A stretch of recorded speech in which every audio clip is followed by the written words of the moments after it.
Worst situation થઈ રહી છે, મને નહીં ખબર હોય અત્યારે કેવી પોઝિશન છે, હું ને અહીંથી ત્યાંથી અહીં ભાગતો ફરું છું, મને નહીં ખબર હોય પણ મજા આવતી હશે. જો પેમેન્ટ હોત તો આટલા કન્ડિશન સુધી હું રાત શું કામ જોતો? તમે એ નથી સમજતા મેહુલભાઈ. મારા હાથમાં કઈ નતું રહ્યું, બધું 0-0 થઈ ગયું ત્યારે આ સિચ્યુએશન આવીને ઉભી રહીને લાસ્ટ આપણે રેન્ટ ના આપી શક્યા. પણ અત્યારે હાલ એવી પોઝિશન કરી દીધી કે કોઈ મળવા બી નહીં જઈ શકતો, બહાર બી નહીં નીકળ્યું. કરોડ રૂપિયાની ઠગાઈના આરોપનો જે આરોપી છે તેમનો ઓડિયો સાથેનો એક વિડીયો પણ વાયરલ થઈ રહ્યો છે. 1 કરોડ નહીં, 2 કરોડ નહીં, 4 કરોડ રૂપિયાનો કૌભાંડનો આરોપ છે તેમના પર. સૂટ સ્પેસના રોકાણકારોમાં ભારે ફફડાટ ફેલાયો છે. 5% વળતરની લાલચ આપી રોકાણકારોને ફસાવવામાં આવ્યા. હું પોતે ભાગતો ફરું છું, બધું 0-0 થઈ ગયું છે. 400 કરોડના કથિત કૌભાંડમાં આ સૌથી મોટો અને નવો વળાંક જોવા મળી રહ્યો છે. આખો વિડીયો જોતા પહેલા હજુ પણ અમારી ચેનલને સબસ્ક્રાઇબ નથી કરી તો યુટ્યુબ પર સબસ્ક્રાઇબ કરો અને ફેસબુક અને ઇન્સ્ટાગ્રામ પર ફોલો કરો.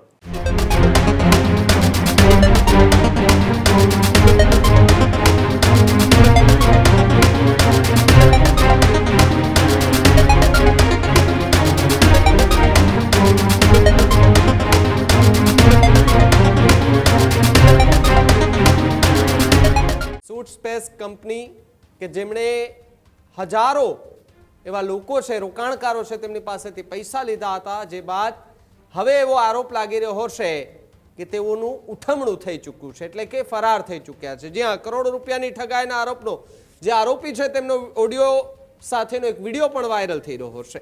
ગાંધીનગરમાં સૂટ સ્પેસ કંપની ઊભી કરી છેતરપિંડીનો તેમના પર આરોપ છે, જ્યારે હજારો રોકાણકારોના 1 કરોડ નહીં, 2 કરોડ નહીં, 4 કરોડ રૂપિયાનો કૌભાંડનો આરોપ છે તેમના પર. સૂટ સ્પેસના જે માલિક ઉત્પલ પટેલ છે તેમનો કથિત ઓડિયો વાયરલ થયો છે. સૂટ સ્પેસના રોકાણકારોમાં ભારે ફફડાટ ફેલાયો છે. કથિત ઓડિયો ક્લિપમાં ઉત્પલ પટેલે કબૂલાત કરી લીધી છે, હું પોતે ભાગતો ફરું છું, બધું 0-0 થઈ ગયું છે. 400 કરોડના કથિત કૌભાંડમાં આ સૌથી મોટો અને નવો વળાંક જોવા મળી રહ્યો છે. કોઈને મળી શકવાની સ્થિતિમાં નથી તેવી વાતનો ઉલ્લેખ પણ એમણે કર્યો છે. ઉત્પલ પટેલની સફાઈ પણ શંકાના દાયરામાં જોવા મળી રહી છે. ત્યારે ન્યૂઝરૂમ ગુજરાત આ ઓડિયોની ખરાઈ જે છે તે નથી કરી રહ્યું, પરંતુ આ ઓડિયો સોશિયલ મીડિયા પર ખૂબ ફરતો થયો છે. ઓડિયો છે એમના ઉપર એમના ફોટા ચાલી રહ્યા છે. આ ઓડિયો જે છે તેની ન્યૂઝરૂમ ગુજરાત પુષ્ટિ નથી કરતું, પરંતુ જો આ હકીકત હોય તો 400 કરોડ રૂપિયા જેમણે રોક્યા છે, જે રોકાણકારો છે કે જેમને લાલચમાં આવીને અથવા તો તેમને લાલચ આપી લલચાવી ફોસલાવીને એમની પાસેથી પૈસા લીધા, ડબલ કરવાની લાલચમાં જે પણ હતું એ લઈને ઉત્પલ પટેલ જે છે તેઓ ફરાર થઈ ગયા, તે પ્રકારની વાત હાલ જોવા મળી રહી છે. ત્યારે આ રાજ્યની અંદર આર્થિક હબ ગણાતું એક ગિફ્ટ સિટી છે, ત્યાં એક મોટું રોકાણ કૌભાંડ જે છે તે સામે આવ્યું હતું અને suit space digital private limited નામની કંપનીએ ટેરાબાઇટ ડેટા સ્પેસમાં રોકાણના નામે ગુજરાત, હરિયાણા અને ગોવા સહિતના અંદાજિત 33,000થી વધુ રોકાણકારો સાથે 400 કરોડ રૂપિયાથી વધુની છેતરપિંડી કરી છે. અને 12 મેના રોજ મોટી સંખ્યામાં પીડિતો જે છે તે રોકાણકારો છે તે એ કંપની ખાતે પહોંચ્યા હતા, પરંતુ ત્યાં મારેલા હતા મોટા તાળા. એ તાળા જોઈ અને જે રોકાણકારો હતા તેમના ધબકારા વધી ગયા. મનમાં એક વિચાર આવ્યો કે હવે આપણા પૈસા પાણીમાં ડૂબી ગયા છે, હવે આ વ્યક્તિ આપણા પૈસા લઈને ભાગી ગયો છે. આ બધી ચર્ચાઓ વચ્ચે અલગ અલગ રીતે તપાસો કરવામાં આવી છે. એમના ઘરે પણ તપાસ જે છે તે પહોંચી છે, જોકે ત્યાં તાળું હતું. આસપાસના વિસ્તારોના જે લોકો છે તેના નિવેદનો પણ લઈ રહ્યા છે, પરંતુ એ તપાસની વચ્ચે એક ઓડિયો વાયરલ થઈ રહ્યો છે. પહેલા તમને ઓડિયો પણ સંભળાવો છે કે જેની અંદર ઉત્પલ પટેલ એ શું કહી રહ્યા છે. શું ખરેખર આ ઓડિયો એ ઉત્પલ પટેલનો છે કે પછી એમના નામે કોઈ બીજાએ બનાવીને વાયરલ કર્યો છે? હાલ તો એમની પુષ્ટિ નથી થઈ, પરંતુ હાલ સોશિયલ મીડિયા પર આ ઓડિયો વાયરલ થઈ રહ્યો છે. મેહુલભાઈ, સીધી વાત એટલી જ છે, તમને ખુદને એટલી મારે શું કહેવું તમને. વર્સ્ટ સિચ્યુએશન થઈ રહી છે, મને નહીં ખબર હોય અત્યારે કેવી પોઝિશન છે, હું ને અહીંથી ત્યાંથી અહીં ભાગતો ફરું છું, મને નહીં ખબર હોય પણ મજા આવતી હશે. મારો કહેવાનો મતલબ એટલો જ છે કે ખબર નહીં તમે કઈ દુશ્મનાવટ નિભાવી રહ્યા છો મારી જોડે. જો પેમેન્ટ હોત તો આટલા કન્ડિશન સુધી હું રાત શું કામ જોતો? તમે એ નથી સમજતા મેહુલભાઈ. મારા હાથમાં કઈ નતું રહ્યું, બધું 0-0 થઈ ગયું ત્યારે આ સિચ્યુએશન આવીનું. વિધિન લાસ્ટ આપણે રેન્ટ ના આપી શક્યા. આ કરવાનું $10 પાછળ ₹1000 લેવાનું તથ્ય નથી. તમે હજુ બી નથી સમજતા કે એક સાથે 10,000 પબ્લિક નથી કરવાની. ₹1000 મને એમાં તો 100-200 માણસ બી કરશે ને તો એ પૈસાથી જ જે સેટિંગ કરીને મારે જે એમને આપવાનું હતું એ હું મહિનામાં જ રિટર્ન કરવાનું હતું. તો એટલું બી રિટર્ન ચાલુ થતું, એટલા લોકોને જતું તો આપણે મેસેજ કરતા કે જો આ રીતે આવે છે, તો બધી પબ્લિક કરતી, તો પબ્લિક તો કામે લાગતી, તો ઓટોમેટિક આપણને 2-3 મહિનાનો ટાઈમ મળી જતો. તો એમાં મારે જે બીજો જુગાડ અહીંથી ત્યાંથી પેમેન્ટ લઈને જે કરવું તો એ હું કરી શકતો. પણ અત્યારે હાલ એવી પોઝિશન કરી દીધી કે હું કોઈને મળવા બી નહીં જઈ શકતો, બહાર બી નહીં નીકળી શકતો. કહેવાનો મતલબ એ હતો, તમે ખાલી એ વાત બટ હા સાહેબ કહે છે બરાબર છે, ચલો આપણે આટલો એક વખત કરીને બતાવીએ, એટલું એક વખત બોલીને બી તમે કરાવ્યું હોત ને, 50% પબ્લિક કરતી ને તો આખો માહોલ ચેન્જ થઈ જતો. તો આજે આખો એ સીન ઉલટો થઈ ગયો છે. હવે $10 લેવા પાછળનો તથ્ય મારો નથી, તમે સમજ્યા નહીં. મેં કાલે બી કીધું હતું કે સિસ્ટમ જે પ્રમાણે મેં ઓપરેટ કરાવી છે ને એની રજીસ્ટ્રેશન ફી સમજો કે જે સમજો એ, હું નહીં હોઉં તો બી એ પ્રમાણે એ લોકોને જતું રહેશે અને $10 તો આપણે પાછા આપી દેવાના છે. ત્યાં સુધીનું તો આપણે મેનેજ કર્યું હતું. એટલે તો મેં કીધું કે આ કરો, પણ હવે શું કરું, કઈ રીતે સમજાવું તમને? બાકી ₹1000 નથી મારું કંઈ થવાનું કે નથી પબ્લિકનું કંઈ થવાનું. જે પ્રમાણે તમે કહો છો કે હપ્તા ડ્યુ થયા છે, બરાબર, બધાની કન્ડિશન એવી જ છે. આજે આપણે મારી બી કંપનીની કન્ડિશન બી એવી છે.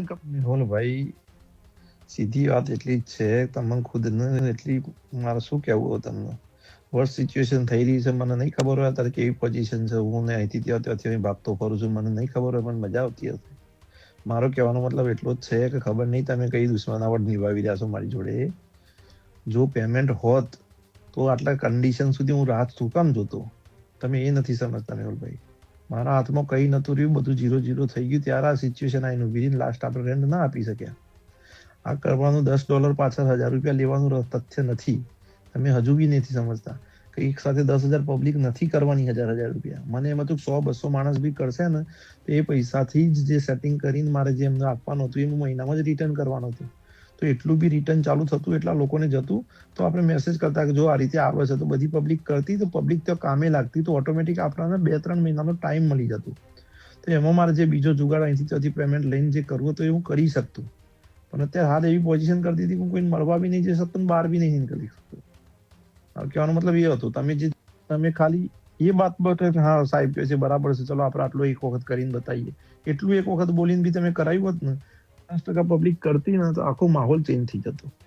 તો આજે આખો એ સીન ઉલટો થઈ ગયો છે. હવે $10 લેવા પાછળનો તથ્ય મારો નથી, તમે સમજ્યા નહીં. મેં કાલે બી કીધું હતું કે સિસ્ટમ જે પ્રમાણે મેં ઓપરેટ કરાવી છે ને એની રજીસ્ટ્રેશન ફી સમજો કે જે સમજો એ, હું નહીં હોઉં તો બી એ પ્રમાણે એ લોકોને જતું રહેશે અને $10 તો આપણે પાછા આપી દેવાના છે.